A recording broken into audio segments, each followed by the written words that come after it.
அந்த வரவேற்பை பெற்ற காரணத்துல தான், அந்த எரிச்சல் தான் ஒவ்வொரு நாளும் ஒவ்வொரு அமைச்சர் ஒவ்வொரு விதமா பதில் சொல்லிட்டு இருக்காங்க. வீட்டு காட்டிடுறோம். ஏன்னா இந்த அமைச்சர்லாம் வேணுமென்றே திட்டமிட்டு ஒரு தவறான செய்தி சொல்லிட்டு வராங்க. இது எங்களுடைய அறிவிப்பு புத்தகம். முதற்கட்டமா அதிமுக ஒரு தேர்தல் அறிவிப்பை வந்து வெளியிட்டிருக்கிறீங்க. 5 அறிவிப்புகள் வெளியிட்டிருக்கீங்க. 2000 ரூபாய் வந்து பெண்களுக்கு கொடுக்கப்படுறது. பொதுமக்கள்கிட்ட எந்த அளவுக்கு வரவேற்பு இருக்கு? ஏன்னா வந்து திமுக விமர்சனம் பண்றாங்க, காப்பி பேஸ்ட் அப்படின்ட்டு. அதாவதுங்க, அவங்க அப்படித்தான் பேசுவாங்க. ஏன்னா இது வந்து மற்றவர்களை நாங்கள் காப்பி அடித்து அறிவிக்க வேண்டிய அவசியமே இல்லை. ஏற்கனவே 2021 சட்டமன்ற பொதுத் தேர்தலின் போது முதல்ல தேர்தல் அறிக்கை வெளியிட்டது அதிமுக. எங்களுக்கு பிறகு 1 மணி நேரம் கழிச்சு தான் திமுக தேர்தல் அறிக்கை வெளியிட்டாங்க. அப்பொழுதே எங்களுடைய தேர்தல் அறிக்கையில் இது இடம்பெற்றிருக்குது. இதில் நான் வேணா படிக்கிறேன். அதாவது அறிவிப்பு எண் 2, மகளிர் நலன் எங்களுடைய புத்தகம், எங்களுடைய வீட்டு காட்டிடுறோம். ஏன்னா இந்த அமைச்சரெல்லாம் வேணுமென்றே திட்டமிட்டு ஒரு தவறான செய்தி சொல்லிட்டு வராங்க. இது எங்களுடைய அறிவிப்பு புத்தகம். அப்பவே வெளியிட்டோம். 2021ஆம் ஆண்டு அனைத்து இந்திய அண்ணா திராவிட முன்னேற்ற கழகத்தினுடைய தேர்தல் அறிவிப்புகள் இதை நான் கொடுத்திருக்கிறோம். இதுல பாத்தீங்கன்னா 2வது அறிவிப்பு, மகளிர் நலன் குலவிளக்கு திட்டம்.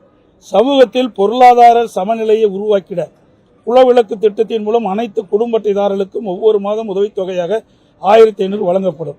இத்தொகை குடும்ப தலைவின் வங்கி கணக்கில் செலுத்தப்படும். 3வது வந்து அறிவிப்பு, மகளிருக்கு பேருந்து பயணச் சலுகை. நகர பேருந்துகளில் பயணம் செய்யும் மகளிருக்கு பேருந்து கட்டணத்தில் 50% கட்டணம் வழங்கப்படும்.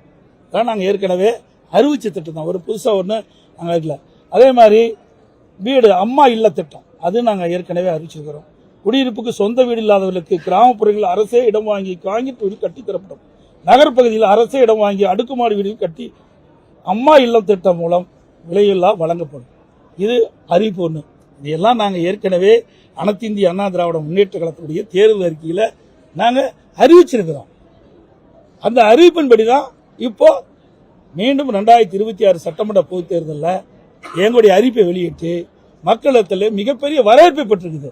அந்த வரவேற்பை பெற்ற காரணத்துல தான், அந்த எரிச்சல் தான் ஒவ்வொரு நாளும் ஒவ்வொரு அமைச்சர் ஒவ்வொரு விதமா பதில் சொல்லிட்டு இருக்காங்க. தாலிக்கு தங்க திட்டம் தொடர்ந்து சொல்லிட்டு இருக்காங்க. நான் ஏற்கனவே அனைத்து இந்திய அண்ணா திராவிட முன்னேற்ற கழக ஆட்சியில் கொண்டு வரப்பட்டு திராவிட முன்னேற்ற கழக ஆட்சியில் நிறுத்தப்பட்ட திட்டங்கள் அனைத்தும் நிறைவேற்றப்படும் என்று ஏற்கனவே தெரிவிச்சுட்டேன். நீங்க கூட மடிக்கணினி திட்டம், இந்த மடிக்கணினி திட்டம், இது மாண்புமிகு தெய்வம் புரட்சித் தலைவி அம்மா அவர்கள் தமிழகத்தினுடைய முதலமைச்சராக அரியணையில் இருக்கின்ற பொழுது அரசு பள்ளியில் படிக்கின்ற மாணவர்கள், அந்த மாணவர்கள் திறமையானவர்களாக அறிவுபூர்வமான மாணவர்களாக விஞ்ஞான கல்வி கிடைக்க வேண்டும் என்ற அடிப்படையில் சுமார் 52,36,000 மாணவ மாணவிகளுக்கு விலையில்லா மடிக்கணினி கொடுத்தோம். இந்த அரசு வந்து அப்படி நிறுத்திடுது. அதுக்கு பிறகு 4 ஆண்டு காலம் தொடர்ந்து சட்டமன்றத்தில் நாங்கள் இது வலியுறுத்தி வந்தோம். எங்களுடைய சட்டமன்ற வலியுறுத்தி வந்தாங்க. நாங்கள் வந்து தொலைக்காட்சி மூலமாக எங்களுடைய கருத்தை தெரிவித்தோம், அறிக்கையின் மூலமாக தெரிவித்தோம். ஆனால் 4 ஆண்டு காலமாக இந்த மடிக்கணினி வழங்கிட்ட திட்டத்தை இந்த அரசு நிறுத்தி இருந்தது. இப்போ இந்த அரசு தோல்வி பயத்தின் காரணமாக, திமுக கட்சி தோல்வி பயத்தின் காரணமாக, அடுத்த ஆண்டு நடைபெற்ற சட்டமன்ற தேர்தலில் தோல்வியுற்றுமோ என்ற அச்சத்தின் காரணமாக இப்பொழுது 10 லட்சம் கல்லூரி மாணவர்களுக்கு கொடுப்பதா அறிவிச்சிருக்கிறாங்க. அது கூட முழுசா கொடுக்க முடியாது. ஏன்னா அறிவிச்ச உடனே அதில் வந்து அதை வந்து தயாரித்து கொடுக்கிற அளவுக்கு அந்த நிறுவனம் இல்லை என்றுதான் எனக்கு கிடைத்த தகவல். அது மட்டும் இல்லை, இதை வேண்டுமென்றே திட்டமிட்டு அந்த மாணவருடைய வாக்குகளை பெறுவதற்கு அந்த திட்டத்தை அறிவிச்சிருக்கிறாங்க. உண்மையிலேயே அந்த மாணவர்களுக்கு நல்லது நடக்க வேண்டும், நன்மை நடக்க வேண்டும் இருந்தா இந்த கல்லூரி துவங்குவதற்கு முன்பாகவே இதை கொடுத்திருந்தா பயனுள்ளதா இருக்கும். அல்ல கடன் உடனே வாங்கி, கல்லூரி திறந்த உடனே கடன் உடனே வாங்கி அவர்கள் அந்த மாணவர்கள் வந்து இன்னைக்கு இந்த லேப்டாப் வாங்கியிருக்கிறாங்க. அப்புறம் 3 ஆண்டு முடிஞ்சு மாணவர்கள் வெளியே பட்டப்படிப்பு முடிஞ்சு அவர்கள் வந்து அந்த பட்டப்படிப்பு முடிஞ்சு போகின்ற காலத்தில் இப்போ அந்த மடிக்கணினி கொடுக்குறாங்க. அதனால எந்த ஒரு பயனும் மாணவர்களுக்கு கிடைக்கல. ஆக வேண்டுமென்றே திட்டமிட்டு அதிமுக ஆட்சியில் கொண்டு வரப்பட்ட திட்டம் முடக்கிறாங்க. ஆனா இன்றைக்கு இந்த மாணவர் மத்தியில், இளைஞர்கள் மத்தியில் இந்த மடிக்கணினி திட்டம் நிறுத்தப்பட்டதால் மிகப்பெரிய வெறுப்பு ஏற்பட்ட காரணத்தினால அவருடைய இளைஞர்களுடைய வாக்குகளை பெறுவதற்காக மீண்டும் இந்த திட்டத்தை இந்த அரசு அறிவிச்சிருக்கு. கடந்த 20 நாட்கள்ல தமிழகத்துல 70க்கும் மேற்பட்ட சிறுமிகள் பெண்கள் பாலியல் வன்கொடுமைக்கு ஆளாக்கப்பட்டிருக்காங்க. 80 கொலைகள் நடந்திருக்கு. குறிப்பா கொலை செய்யக்கூடிய சம்பவங்கள் ரீல் செய்யக்கூடிய ஒரு நிலை இன்னைக்கு ஏற்பட்டிருக்கு. அதை பத்தி என்ன? அதாங்க நான் ஏற்கனவே பலமுறை சொல்லிட்டேங்க, ஊடகத்தின் வாயில பத்திரிகை வாயில சொல்லியிருக்கிறேன். இன்றைக்கு தமிழகத்தில் திராவிட முன்னேற்ற கழக ஆட்சி எப்பொழுது அமைக்கப்பட்டதோ அன்றிலிருந்து இன்று வரை சட்ட ஒழுங்கு அடியோடு சீர்கிட்டு விட்டது. இதற்கு முழுக்க காரணம் போதைப்பொருள் விற்பனை தான்.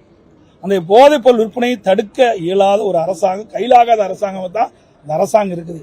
இத்தனை நிகழ்வுகள் நடைபெறுவதெல்லாம் இந்த போதை ஆசாமிகளால், அதுவும் கஞ்சா போதை ஆசாமிகளால் தான் இந்த கொடூரமான செயல் நடைபெற்றுக் கொண்டிருக்கின்றன. அண்மையில் கூட சமூகத்துறை அமைச்சர் தூத்துக்குடியில் ஒரு நிகழ்ச்சியில் கலந்து கொண்டு பேசுகின்ற பொழுது, தமிழகத்தில் திராவிட முன்னேற்ற கழகம் ஆட்சிக்கு வந்த பிறகு இந்த 4.5 ஆண்டு காலத்தில் 6999 சிறுமிகள் போக்சோ சட்டத்தால் இன்னைக்கு பாதிக்கப்பட்டு போக்சோ சட்டம் பதிவு செய்யப்பட்டதாக சொல்லுங்க. 6999 போக்சோ வழக்குகள் பதிவு செய்யப்பட்டதாக சொல்லியிருக்காங்க. அதற்கு பாதிக்கப்பட்டவர்களுக்கு 104 கோடி நிவாரணம் கொடுக்கிறத பெருமையா பேசுறாங்க. எவ்வளவு ஒரு மோசமான அரசாங்கம்!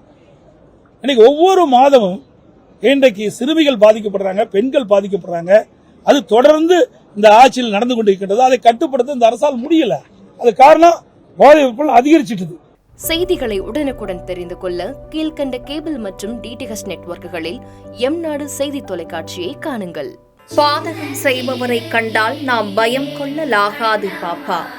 மோதி மிதித்து விடு பாப்பா, அவர் முகத்தில் உமிழ்ந்து விடு பாப்பா. அண்மை செய்திகளை உடனுக்குடன் தெரிந்து கொள்ள இணைந்திருங்கள் எம்நாடு தொலைக்காட்சியுடன்.